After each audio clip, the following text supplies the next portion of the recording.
nós já estamos trabalhando, na verdade, numa perspectiva crescente de trabalho com a linguística aplicada. Nós começamos com as reflexões a respeito das nossas crenças em relação ao ensino-aprendizagem, depois vocês trabalharam com os métodos de ensino-aprendizagem, de língua estrangeira, e hoje nós vamos trabalhar com o nosso capítulo 3 do módulo didático, que é o ensino de língua estrangeira, interação e ensino-aprendizagem de língua estrangeira. Hoje nós vamos trabalhar especificamente com o processo de interação.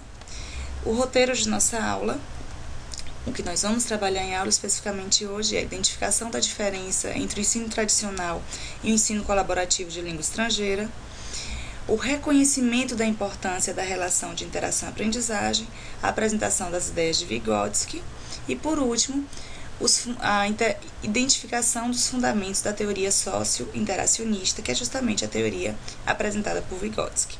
Como objetivo de nossa aula, teremos ajudá-la a refletir sobre a relação ensino-interação e sobre o que pode ser mais adequado para a aprendizagem de língua estrangeira, ou seja, o que pode ser considerado importante como pensamos em como ensinar e aprender língua estrangeira na sala de aula. Observe que nós já vínhamos com essas discussões, puxamos a reflexão dessa temática na nosso primeiro encontro, não é isso? Então, vamos começar com a nossa primeira temática de hoje, que é o ensino tradicional. Bem, no ensino tradicional, a percepção de aprendizagem é especificamente uma experiência individual e cumulativa, e interação é uma interação guiada pelo professor. Como resultado, teremos o professor explicando, o aluno respondendo e, por final, o professor avaliando. Como vocês viram anteriormente, quando estudaram os métodos, essa perspectiva de ensino, o ensino tradicional, é fundamentada na teoria behaviorista. Então, dentro da perspectiva tradicional de ensino, a aprendizagem é individual e cumulativa, a interação é guiada pelo professor e, como resultado, temos a tríade professor explicando, aluno respondendo e, por último, o professor avaliando. Dentro dessa perspectiva, o ensino tradicional de língua estrangeira acaba tendo também uma perspectiva um pouco distorcida, não é? Já que sabemos que o ensino de língua estrangeira é para a comunicação. Na língua estrangeira, o ensino tradicional será sistematizado, o ensino da língua é sistematizado, ensinado de forma padronizada e descontextualizado. Como resultado, vamos ter exercícios de gramática e tradução e também a língua estrangeira perdendo o seu valor de expressão e comunicação, que a descontextualização, a sistematização excessiva e a falta de fazer com que isso que se aprenda esteja com vistas à comunicação, faz com que, de fato, a língua estrangeira perca o seu valor expressivo. Já o ensino colaborativo, teremos outras perspectivas em relação à aprendizagem, a aluno, a interação. Vamos começar. A aprendizagem se configura como uma experiência social. Se no ensino tradicional a aprendizagem é uma experiência individual e cumulativa, no colaborativo a aprendizagem é uma experiência social. E os alunos estão envolvidos na construção do próprio conhecimento. Veja que no ensino tradicional o aluno era guiado pelo professor, não é? E ele simplesmente respondia as orientações do professor que os avaliava. Nesse momento, ele está envolvido no seu processo de construção do conhecimento, já que existe, como o próprio nome já diz, uma colaboração, uma perspectiva colaboracionista. E a interação, nessa perspectiva, a interação é um diálogo conjuntamente construído entre aluno e professor. Este diálogo construído entre aluno e professor para a consecução dos objetivos comunicativos, este diálogo é denominado andaime, porque o que é o andaime? o que não é um andaime, que não seja necessariamente um artefato utilizado para ajudar a alcançar níveis mais elevados de um determinado local, não é isso?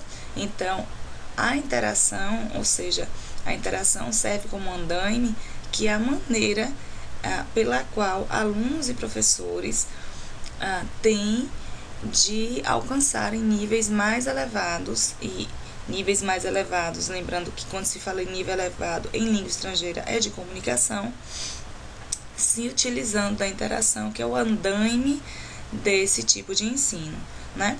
Dentro dessa perspectiva de ensino colaborativo, vamos conhecer agora a teoria sociocultural ou socio-interacionista de Vygotsky, que, como o próprio nome já diz, se pensa na perspectiva social da interação. Ela também é chamada de sociocultural, justamente porque prevê a perspectiva da contextualização da comunicação, não é? Já que, como nós vimos anteriormente, que o ensino tradicional é caracterizado pela forma descontextualizada em que expõe as estruturas, a perspectiva socio-interacionista, na verdade, ela prevê o contrário, não é? Que a comunicação seja feita entre outras pessoas, não é assim? Por isso social, e sociocultural, porque se pensa na contextualização dessa comunicação, do ato comunicativo. Então, vamos lá. A teoria socio-interacionista de Vygotsky prevê que o desenvolvimento cognitivo do aluno, lembrando que, pensando em cognitivo, a gente está pensando em aprendizagem, ele aparece como resultado de sua interação com pessoas, objetos e eventos. Então, a aprendizagem, resultado de interação. A linguagem, portanto, é um mediador fundamental de toda a aprendizagem, já que estamos falando de comunicação, não é? Para o socio-interacionismo, é fundamental considerar o contexto social. E o contexto social ele é importante justamente para que não se tenha estruturas fragmentadas, descontextualizadas que apresentamos anteriormente. Se considera contexto social, a interação e a mediação. De acordo com essa perspectiva, a interação medeia a aprendizagem. A interação que medeia a aprendizagem sempre acontece em um determinado contexto social e momento histórico. Isto é, a linguagem e a aprendizagem são práticas social, histórica e culturalmente situadas. Claro, a linguagem assim o é, porque a comunicação também o é. Tudo que nós falamos, ele tem a ver com o contexto de fala do que nós estamos falando, o contexto comunicativo, tem a ver com o momento histórico, não é? Porque cada indivíduo e seu grupo social, ele fala como o seu grupo e como prevê a estrutura social daquele momento, então por isso tem a ver com o momento histórico. E nós nos comportamos, nosso comportamento é extremamente cultural. Nós assim nos comportamos porque nós somos, porque nas sociedades ocidentais nós nos comportamos desta maneira e deste lado do mundo nós nos comportamos de uma maneira característica, não é isso? Então, isso faz com que nós tenhamos que observar, nós na condição de professores, temos que dar uma importância bastante exacerbada em relação à nossa contextualização e de cultura, não é? A questão da pensar no sociocultural mesmo, porque língua é cultural. A comunicação, o que nós nos propomos a dizer, tem de fato a ver com as nossas ideologias, não é isso? As nossas perspectivas culturais. Vamos passar então adiante para ver um pouco mais sobre o que Vygotsky tem a nos apresentar. É Vygotsky quem traz a noção de zona de desenvolvimento proximal. Essa zona é especificamente ela designa as situações em que o aprendiz pode ampliar sua capacidade real de desenvolvimento com a assistência de alguém mais experiente. Observe que isso só é possível na interação. Se ele vai ampliar sua capacidade real de desenvolvimento através da assistência de alguém mais experiente, é porque ele está tendo a oportunidade de ter a sua capacidade, aliás, de estar sendo desenvolvida a sua capacidade comunicativa com alguém, não é? Interagindo com alguém. Isto é, a zona de desenvolvimento proximal é uma metáfora que explica como o aprendiz pode usar a instrução e ou a assistência para alargar seu estágio de desenvolvimento. Então, dentro da perspectiva vygotskiana da sua teoria socio-interacionista, e aí com o gancho trazido pela teoria socio-interacionista da zona de desenvolvimento proximal, então, na educação colaborativa, em que se prevê a interação, a zona de desenvolvimento proximal seria justamente essa experiência que o aprendiz teria, não é, com alguém para mediar sua aprendizagem, alguém mais experiente. E quem seria esse alguém mais experiente em sala de aula? É o que nós vamos pensar um pouquinho mais daqui a pouco. Vamos pensar na zona de desenvolvimento proximal para a aprendizagem de língua estrangeira. Nesse caso, a zona de desenvolvimento proximal é o nível de conhecimento que o aprendiz é capaz de atingir com a ajuda de alguém mais experiente, que é o que já havíamos dito anteriormente. Então, observe, em sala de aula, esse alguém mais experiente será o professor, não é? Que tem a possibilidade de mediar a interação entre os alunos. São os próprios alunos que têm um domínio maior da língua estrangeira ou que naquele momento tenham maior propriedade comunicativa, não é? O livro didático, ele pode entrar como quem medeie essa relação, porque o livro didático, de uma forma ou de outra, é a porta aberta, a primeira porta que o aluno encontra para a realidade do ensino da língua estrangeira. São os recursos midiáticos, não é, que nós temos, que podem também mediar essa aprendizagem e mediar esse nível mais alto do desenvolvimento do aprendiz, não é?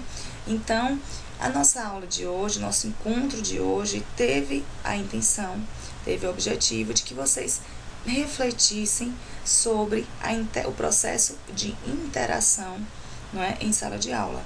Qual é a função da interação? E aí nós pensamos um pouco no que a educação tradicional trabalha de interação e como nós, professores de língua estrangeira, devemos pensar no papel da interação e devemos repensar a educação tradicional, não é? Porque a educação tradicional, como vocês já conhecem, a educação tradicional prevê um ensino fragmentado, não é, sistematizado, em que não existe, vamos dizer, que tudo está previsto, né? O professor instrui, o aluno responde e o professor avalia.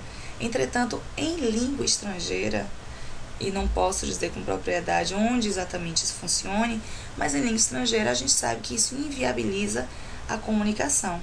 E como já falamos isso demasiadas vezes, o ensino da língua estrangeira é para a comunicação. Dentro dessa perspectiva, a educação colaborativa nos traz outro viés, não é, do ensino. Nos traz um viés em que a aprendizagem, não é, acontece entre muitos, a interação serve como andaime, não é, como instrumento que te ajuda a ir a um nível mais alto.